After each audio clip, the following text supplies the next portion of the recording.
Viewers, good morning. എല്ലാവർക്കും നമസ്കാരം. മൗനരാഗത്തിന്റെ ഇന്നത്തെ വിശേഷത്തിലേക്ക് എല്ലാ കൂട്ടുകാർക്കും സ്വാഗതം. അപ്പൊ നിങ്ങൾ ആരെങ്കിലുമൊക്കെ ആദ്യമായിട്ടാണ് എൻ്റെ ഈ ഒരു ചാനൽ കാണുന്നതെങ്കിൽ നിങ്ങൾക്ക് ഇഷ്ടപ്പെട്ട് കഴിഞ്ഞാൽ ഇപ്പൊ തന്നെ ഒന്ന് ലൈക്ക് ചെയ്യാൻ മറക്കരുത് കേട്ടോ. നേരെ നമുക്ക് കിരണിന്റെയും കല്യാണിയുടെയും ഒക്കെ ഇന്നത്തെ ആ ഒരു വിശേഷത്തിലേക്ക് പോയാലോ. അങ്ങനെ നമ്മുടെ ശാരി തകർന്നടിഞ്ഞ മനസ്സൊക്കെ ആയിട്ട് അവൾ അടുത്ത അന്വേഷണത്തിന് ഇറങ്ങുകയാണ്. മനുവിൻ്റെയും അതുപോലെ തന്നെ നിഷയുടെയും വിവാഹം നടന്നിരിക്കുന്ന ആ ഓഡിറ്റോറിയത്തിലേക്ക് ചെന്നിട്ട് ശാരി അവിടുത്തെ മാനേജറെ കണ്ട് സംസാരിച്ചു. അതെ, ഇവിടെ 16-ാം തീയതി, ഓഗസ്റ്റ് മാസം 16-ാം തീയതി നടന്ന ഒരു വിവാഹത്തിൻ്റെ ഫൂട്ടേജ് എനിക്കൊന്ന് കാണണമല്ലോ, എനിക്കതൊന്ന് കാണിച്ചു തരാൻ പറ്റുമോ എന്ന് ചോദിച്ചു.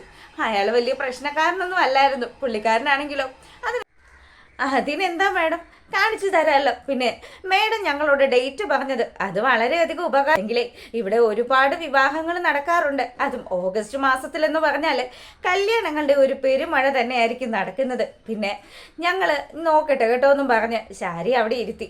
അതിനുശേഷം അദ്ദേഹം ആ CCTV ഫുട്ടേജൊക്കെ പരിശോധിക്കുമ്പോഴാണ് മുഖമൊക്കെ മറച്ച് നമ്മുടെ മനോഹരമായി അഭിനയിക്കുന്ന ചില രംഗങ്ങൾ കാണിക്കുന്നത്. അപ്പം ശാരി ഇത് കണ്ടതും എനിക്ക് കാണേണ്ടത് പയ്യൻ്റെ മുഖമാണ് പറഞ്ഞു. അതിനുശേഷം അവൻ ആ ഒരു കല്യാണിയും അതുപോലെ തന്നെ അവളുടെ ആ ഒരു ഫ്രണ്ടും ഒക്കെ അവിടുന്ന് പോയതിന് ശേഷം നമ്മുടെ നിഷയുമായിട്ട് ചേർന്ന് നിന്ന് ഫോട്ടോസൊക്കെ എടുത്തല്ലോ. അപ്പം ഈ ഫോട്ടോ മുഴുവനും ശാരിയെ കാണിച്ചു കൊടുക്കുക. അത് കണ്ടു കഴിഞ്ഞപ്പോൾ നമ്മുടെ ശാരിയുടെ സകല നിയന്ത്രണങ്ങൾ വിട്ടു. ശാരി അവിടുന്ന് ചാടി എഴുന്നേറ്റു.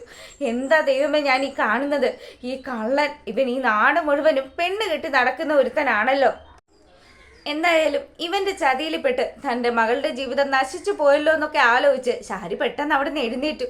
അതിനുശേഷം ആ മാനേജർ ചോദിച്ചു, എന്ത് പറ്റി മാഡം, ഈ പയ്യനെ നിങ്ങൾ അറിയുന്നതാണോ? അല്ല, ഞാൻ ആ പെണ്ണിനെ അറിയുന്നതാണ്.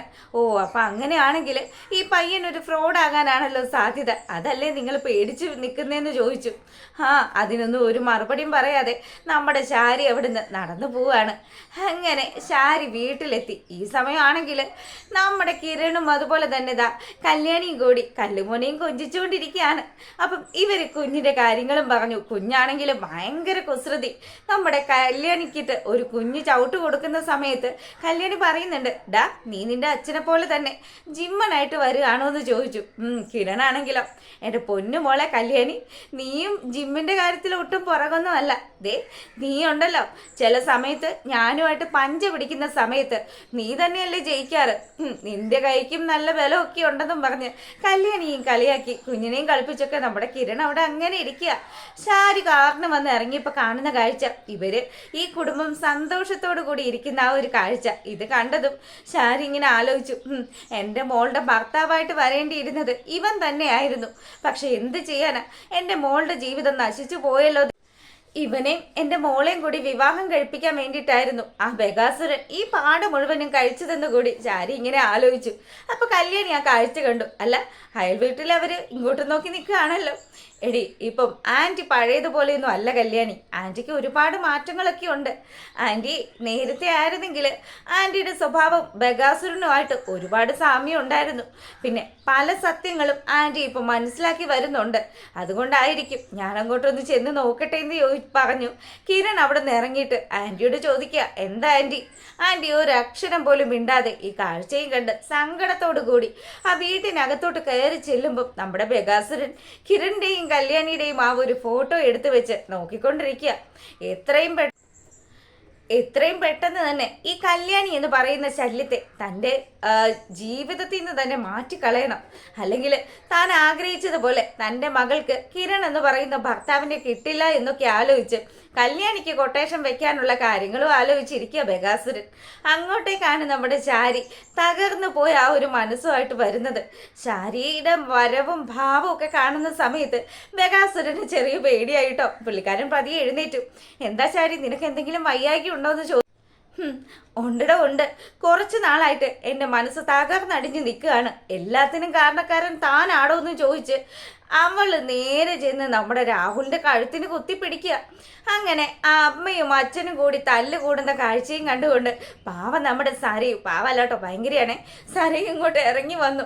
അങ്ങനെ സരയും വന്നതും ഇതെന്താ ഇവിടെ നടക്കുന്നത്, ഏത് നേരം ഇത് തന്നെയാണല്ലോ, നിങ്ങൾ ഇങ്ങനെ ബഹളം ഉണ്ടാക്കുന്നത് കൊണ്ടാ എൻ്റെ ഭർത്താവ് എൻ്റെ മനുവേട്ടൻ ഇവിടെ ഇരിക്കാതെ പുറത്തൊക്കെ കറങ്ങി നടക്കുന്നത്. ഇവളോടൊന്നും പറഞ്ഞിട്ട് ഒരു കാര്യമില്ല എന്ന് ബഗാസുരൻ അറിയാലോ. മോളെ, ഈ നിൽക്കുന്നവന് എല്ലാ സത്യങ്ങളും, ഇവൻ ഇതൊക്കെ നടന്നിട്ട് ഒരക്ഷരം പോലും നമ്മളോട് ആരോടും പറഞ്ഞിട്ടില്ല. അമ്മ എന്ത് കാര്യത്തെക്കുറിച്ച് ഈ പറയുന്നത്? അമ്മ എന്തിനാ ഏത് നേരവും അച്ഛൻ്റെ മെക്കിട്ട് കയറുന്നത്? അതേ മോളെ, ഭ്രാന്തെന്ന് പറയുന്നത് അച്ഛനിൽ നിന്നും അമ്മയ്ക്ക് പകർന്നു എന്ന് നീ വിചാരിച്ചാൽ മതി. പക്ഷെ ഇതിനൊക്കെ ഒരു അവസാനം ഉണ്ടാവും. ഈ ഭ്രാന്ത് തീരുന്ന ദിവസം ഈ ശാരി ഒന്നെങ്കിൽ ഇയാളെ കൊല്ലും, എന്നിട്ട് ഞാൻ ജയിലിൽ പോകുമെന്നും പറഞ്ഞ് ശാരി ഒരേ ദേഷ്യത്തിൽ നിൽക്കുമ്പോൾ നിങ്ങളൊരു കാര്യം ചെയ്യും, ഞാനേ അമേരിക്കയ്ക്ക് എൻ്റെ മനുവേട്ടൻ്റെ ഒപ്പം പോകുന്ന സമയത്ത് അമ്മയെ കൂടെ കൂട്ടാന്നൊക്കെ വിചാരിച്ചതാ. പക്ഷേ അമ്മ ഈ സ്വഭാവമാണെങ്കിൽ ഞങ്ങളുടെ ഒപ്പം വരുമെന്നും വേണ്ടാന്നും പറഞ്ഞ് കാലി തുള്ളി നമ്മുടെ സരയു റൂമിലേക്ക് പോവാണ്. കണ്ടോ, കുഞ്ഞിന് പോലും മനസ്സമാധാനം കൊടുക്കില്ല. ആ കൊച്ചു എഴുന്നേറ്റ് വന്നല്ലോ എന്നൊക്കെ പറഞ്ഞ് അവൾ പിറുപിറുത്തുകൊണ്ട് മേളിലേക്ക് കയറി പോകുമ്പോൾ ശാരി നിറ കണ്ണുകളോടുകൂടി നിൽക്കുക. എന്ത് ചെയ്യാനാ, മകളുടെ ജീവിതം കോഞ്ഞാട്ടയായല്ലോ എന്നുള്ളൊരു സങ്കടമാണ് ശാരിക്ക്. അപ്പോൾ രാഹുലിന് ഏകദേശം കാര്യങ്ങളുടെ ഗതി പിടികിട്ടി. ശാരി എങ്ങനെയൊക്കെയോ സത്യങ്ങൾ കണ്ടെത്തിയിരിക്കുന്നു. രാഹുല് തന്ത്രപൂർവ്വം ശാരിയുടെ അടുത്ത് കാര്യങ്ങൾ ചോദിക്കാൻ തുടങ്ങി. ഡോ, തന്നോട് ഞാൻ പറഞ്ഞു, താൻ ഇനി എന്തെങ്കിലും കാര്യങ്ങൾ സംസാരിച്ചു കഴിഞ്ഞാൽ ഞാൻ തന്നെ കൊന്ന് ജയിലിൽ പോകുമെന്ന്. പോടോ, എനിക്ക് തന്നെ മുഖം കാണണ്ട എന്നൊക്കെ പറഞ്ഞ് ആ രാഹുലിനെ ആട്ടി ഓടിക്കുകയാണ് ശാരി. രാഹുലിന് നല്ല വിഷമമുണ്ട് മകളുടെ ഈ ഒരു ജീവിതം കാണുമ്പോഴത്തേക്കിനും. എന്ത് ചെയ്യാനാ, ആ ചെയ്ത് കർമ്മ എന്ന് പറയുന്ന ഒരു സംഭവം ഉണ്ടല്ലോ, അത് എങ്ങനെയാണെങ്കിലും ബൂമറാങ് പോലെ ഇങ്ങനെ കറങ്ങിക്കൊണ്ടേയിരിക്കും. അതാ നമ്മുടെ ശാരി ഇപ്പം അനുഭവിച്ചുകൊണ്ടിരിക്കുന്നത്. പിന്നീട് ശാരിയാണെങ്കിൽ റൂമിലേക്ക് ചെല്ലുക. നമ്മുടെ സരയും കുഞ്ഞിനെ ഇങ്ങനെ ഉറക്കിക്കൊണ്ടിരിക്കുന്നു. സരയുടെ അടുത്ത് പോയിട്ട് വളരെ വിഷമത്തോടു കൂടി ശാരി ഇങ്ങനെ നിൽക്കുക. എൻ്റെ മോളുടെ ജീവിതം നശിച്ചു പോയല്ലോ ഭഗവാനെ, ആ കിരണിനെ ആയിരുന്നു അവള് വിവാഹം കഴിച്ചിരുന്നതെങ്കിൽ ഇത്രമാത്രം സന്തോഷവതിയായിട്ടായിരിക്കും എൻ്റെ മോള് ജീവിക്കുക. ഇന്ന് ആ കല്യാണി അനുഭവിക്കുന്ന സൗഭാഗ്യങ്ങൾ മുഴുവനും എൻ്റെ മോൾക്ക് ലഭിക്കുമായിരുന്നല്ലോ എന്നൊക്കെ ആലോചിച്ച് വളരെ നിരാശയോടു കൂടി അത്യധികം ദേഷ്യത്തോടു കൂടിയും നമ്മുടെ ശാരി അങ്ങനെ നിൽക്കുന്നു. ഈ സമയമാണെങ്കിലോ എന്താ അവിടെ വന്ന് വായി നോക്കി നിൽക്കുന്നതെന്ന് ചോദിച്ച് സരയു തിരിഞ്ഞു നിൽക്കുക. അമ്മ ഏതു നേരവും ഇങ്ങനെ അതും ഇതുമൊക്കെ പറഞ്ഞ് അച്ഛൻ്റെ മെക്കിട്ട് കയറുന്ന കൊണ്ടല്ലേ എനിക്കും അമ്മയോട് എന്തെങ്കിലുമൊക്കെ സംസാരിക്കേണ്ടി വരുന്നത്. നിങ്ങൾ രണ്ടുപേരും കൂടി നിങ്ങളുടെ ഈ ആയുഷ്കാലം മുഴുവനും ഈ വീട്ടിൽ തല്ലു പിടിച്ച് ജീവിച്ചോളാൻ പറഞ്ഞു. ഞാനേ എൻ്റെ ഭർത്താവിൻ്റെ കൂടെ അമേരിക്കയിലേക്ക് എത്രയും പെട്ടെന്ന് തന്നെ പോകും. അങ്ങനെ നമ്മുടെ സരയു പറയുന്ന സമയത്ത് മോളെ അമേരിക്കയിലേക്ക് പോകും എന്നുള്ളത് മോൾ ഒരുപാട് അങ്ങ് വിശ്വസിച്ചൊന്നും വെക്കണ്ട. മോൾ അമേരിക്കയിലേക്ക് പോകാനുള്ള സാധ്യതകളൊക്കെ കുറവാണെന്ന് ശാരി പറഞ്ഞു.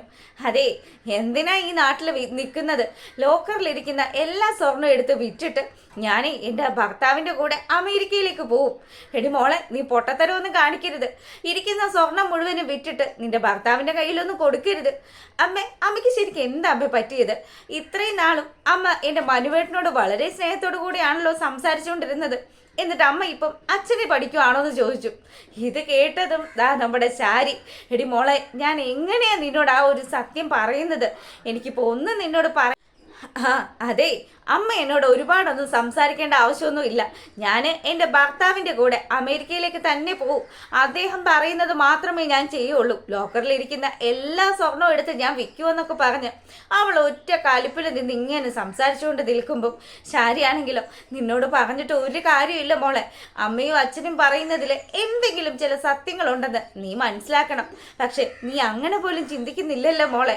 ഇത്രയും നാളും നിന്റെ അച്ഛൻ പറഞ്ഞിരുന്നത് എന്താണെന്ന് ഞാൻ ഇപ്പോഴാണ് മനസ്സിലാക്കിയത്. അതുകൊണ്ട് മോള് അങ്ങനെയുള്ള ഒരു തീരുമാനം എടുക്കരുത്. അമ്മയ്ക്കും അച്ഛനും ഒക്കെ ഞാൻ ഈ വീട്ടിൽ നിൽക്കുന്നതല്ലേ പ്രശ്നം. ഞാനേ എൻ്റെ മനുവേട്ടൻ്റെ കൂടെ മനുവേട്ടൻ്റെ വീട്ടിൽ പോയി താമസിക്കും. കുറച്ച് നാൾ എൻ്റെ മോൾക്കൊരു 2-3 മാസം ആകുന്നത് വരെ ആ വീട്ടിൽ താമസിച്ചിട്ടിട്ട് ഞങ്ങൾ അങ്ങ് അമേരിക്കയ്ക്ക് പറിക്കും. ആ സമയത്ത് നിങ്ങൾ ഈ വീട്ടിൽ തന്നെ ഇങ്ങനെ ഉന്തും തള്ളുമായിട്ട് ജീവിക്കും. പിന്നെ വേറെ ഒരു പണിയില്ല എങ്കിൽ ദേ ആ തൊട്ടിലങ്ങ് നിന്ന് ആട്ടതും പറഞ്ഞ് അവൾ ഒറ്റ ദേഷ്യത്തിലങ്ങ് പോയി. ഈ സമയമാണെങ്കിലും ആ കുഞ്ഞിൻ്റെ മുഖവും കണ്ട് നമ്മുടെ ശാരിയുടെ സകല നിയന്ത്രണങ്ങളും വിട്ടു. ഇതാ വൃത്തികെട്ടവന്റെ കുഞ്ഞാണല്ലോ ദൈവമേ. ഈ കുഞ്ഞ് ഇങ്ങനെയൊക്കെയുള്ളൊരു തന്തപ്പടിക്ക് ഉണ്ടായതാണെന്ന് ഞാൻ നേരത്തെ എങ്ങാനും അറിഞ്ഞിരുന്നെങ്കിൽ ആ ബഗാസുരനെ കൂട്ടുപിടിച്ച് ഈ കുഞ്ഞ് ജനിക്കാതിരിക്കാനുള്ള എന്തെങ്കിലും കാര്യങ്ങൾ ചെയ്യായിരുന്നു. ഇതിനിയിപ്പോ എന്ത് ചെയ്യാനാ? അവന്റെ കുഞ്ഞ് ജനിക്കുകയും ചെയ്തു, എൻ്റെ മോളുടെ ജീവിതം നശിച്ച് നാറാണക്കല്ല് പിടിക്കുകയും ചെയ്തു. മറ്റുള്ളവർ നശിക്കണമെന്നും പറഞ്ഞ് ഞാൻ ചെയ്ത പ്രവർത്തികൾ മുഴുവനും ഇപ്പൊ എനിക്ക് തന്നെ വിനയായി വന്നല്ലോ. ഏറ്റവും അധികം സന്തോഷത്തോടു കൂടി ജീവിച്ച സമയം രൂപയുടെ വീട്ടിൽ നിന്ന സമയം തന്നെയായിരുന്നു. അങ്ങനെയൊക്കെ പറഞ്ഞ് നമ്മുടെ ശാരി സങ്കടപ്പെട്ടിരിക്കുക. അങ്ങനെ ശാരി ഒരു തീരുമാനം എടുത്തു. എത്രയും പെട്ടെന്ന് തന്നെ അവനെ ഒന്ന് നേരി കാണണം. അവൻ ഇത്രയും കള്ളത്തരങ്ങളൊക്കെ കാണിച്ചിട്ട് നല്ല പിള്ള ചമഞ്ഞ് ഞെളിഞ്ഞു നടന്നിട്ട് കാര്യമില്ലല്ലോ. അങ്ങനെ ശാരി ഫോൺ എടുത്ത് നമ്മുടെ മനുവിനെ വിളിക്കാൻ തുടങ്ങുകയാണ്. ഈ സമയത്താണെങ്കിലോ ലക്ഷ്മി അമ്മയോട് കാർത്തിക ചില കാര്യങ്ങൾ സംസാരിച്ചു കൊണ്ടിരിക്കുക. അമ്മേ, ദേ പ്രകാശൻ ഒരു വാടക ഗുണ്ടയെ ഇറക്കിയിട്ടുണ്ടെന്നുള്ള കാര്യം അമ്മയോട് ഞാൻ പറഞ്ഞിട്ടുണ്ടല്ലോ. അതുകൊണ്ട് ആരിവിടെ വന്നാലും അമ്മ പ്രത്യേക ഒരു ശ്രദ്ധയും കാര്യങ്ങളും ഒക്കെ ഉണ്ടാവണം. പിന്നെ പരിചയമില്ലാത്ത ആരോടും ഒന്നും സംസാരിക്കാൻ പോകരുത്. എൻ്റെ മോളെ, നീ എന്തിനിങ്ങനെ ടെൻഷൻ അടിക്കുന്നത്? ദേ ഈ ഹോട്ടൽ എന്ന് പറഞ്ഞാൽ നമുക്ക് പരിചയമുള്ള ആരുടെ ഹോട്ടലല്ലേ. അപ്പം അതുകൊണ്ട് തന്നെ അയാൾ നമ്മളെ പ്രത്യേകം വാച്ച് ചെയ്യും. അതുപോലെ കിരണിൻ്റെയും കല്യാണിയുടെയും ഒക്കെ സെക്യൂരിറ്റീസും ഒക്കെ ഇവിടെ ഇല്ലേ. പിന്നെ എൻ്റെ മോള് കുറച്ച് ആൾക്കാരെയൊക്കെ ഏർപ്പാടാക്കിയിട്ടുണ്ടല്ലോ. അവരെല്ലാവരും ഇവിടെ താമസിക്കുന്നത് കൊണ്ട് തന്നെ അമ്മയ്ക്ക് ഒരു പ്രശ്നവും വരില്ല. എൻ്റെ പൊന്നുമോള് ടെൻഷൻ അടിക്കണ്ട എന്നൊക്കെ പറഞ്ഞ് ലക്ഷ്മി അമ്മ നമ്മുടെ കാർത്തികയെ ആശ്വസിപ്പിക്കുകയാണ്. കാർത്തികയ്ക്ക് നല്ല ടെൻഷനുണ്ട്. അമ്മ മിക്കവാറും ആ ഗുണ്ട ഇവിടെ വന്ന് റൂം എടുക്കാനാ സാധ്യത. അങ്ങനെയാണെങ്കിൽ എൻ്റെ അമ്മ പ്രത്യേകം കരുതിയിരിക്കണം കേട്ടോ. എൻ്റെ മോളെ, നീ ടെൻഷൻ അടിക്കണ്ട എന്നൊക്കെ പറഞ്ഞ് ലക്ഷ്മി അമ്മ സംസാരിച്ചു കൊണ്ടിരിക്കുന്ന സമയത്ത് ആ വാടക കൊലയാളി ആ ഹോട്ടലിൽ വരുന്നതും അവിടുത്തെ ലിഫ്റ്റിൽ കയറുന്നതും ഒക്കെ കാണിക്കുകയാണ്. അപ്പോഴത്തേക്കിനും ആണെങ്കിലോ ശാരി വിളിച്ച് മനുവിൻ്റെ അടുത്ത് സംസാരിച്ചു. എടാ മനു, എനിക്ക് നിന്നെ ഒന്ന് കാണണമല്ലോ. എന്താ അമ്മ വിളിച്ചത്? ദേ ഞാൻ ബ്രിട്ടനിൽ നിന്ന് വന്ന 2 പേരുമായിട്ട് സംസാരിച്ചുകൊണ്ടിരിക്കുക. ബ്രിട്ടനിൽ നിന്ന് വന്നെന്നോ? ആരായിരിക്കും? പെലയാണോ എന്ന് ചോദിച്ചു. അപ്പൊ ഇത് കേൾക്കുന്ന സമയത്ത് ഇവരെന്താ ഇപ്പൊ ഇങ്ങനെയൊക്കെ സംസാരിക്കുന്നത്? പെണ്ണുമ്പിള്ളക്ക് എന്തെങ്കിലും സംശയം തോന്നി തുടങ്ങിയോ? ഇനി എന്താണാവോ കാര്യങ്ങൾ എന്നൊക്കെ ആലോചിച്ച് മനോഹരൻ ഇങ്ങനെ ചിന്തിച്ചതും, അതെ എനിക്ക് നിന്നെ കാണണം, എത്രയും പെട്ടെന്ന് വേണമെന്ന് പറഞ്ഞു. കാണാമല്ലോ, ഞാൻ ഇവരെ പറഞ്ഞു വിട്ടതിന് ശേഷം അമ്മയെ വിളിക്കാം എന്നും പറഞ്ഞ് മനു ഫോൺ കട്ട് ചെയ്തിട്ട് ഇന്നത്തോടു കൂടി നിന്നെ ഞാൻ തീർത്തു തരാടാ, നിന്റെ ഈ കള്ള നാടകം ഇന്ന് ഞാൻ പൊളിച്ചെടുക്കൂടാ എന്നൊക്കെ പറഞ്ഞ് ചിന്തിച്ചുകൊണ്ട് നിൽക്കുന്ന നമ്മുടെ ശാരിയും കാണിക്കുകയാണ്. പിന്നെ ദാ ലിഫ്റ്റിൽ കയറി ലക്ഷ്മിയമ്മയെ തീർക്കുമെന്നുള്ള ഉദ്ദേശത്തോടു കൂടി വന്നിരിക്കുന്ന ആ ഒരു ഗുണ്ടയെ കൂടി കാണിച്ചുകൊണ്ടാണ് ഇന്നത്തെ വിശേഷം അവസാനിക്കുന്നത്. അപ്പോൾ ദാ നിങ്ങൾക്ക് ഇഷ്ടമായിട്ടുണ്ടെങ്കിൽ ഒന്ന് ലൈക്ക് ചെയ്തേക്കണേ. അപ്പോൾ ഓക്കെ, എല്ലാവർക്കും നല്ലൊരു ദിവസം ആശംസിക്കുകയാണ്.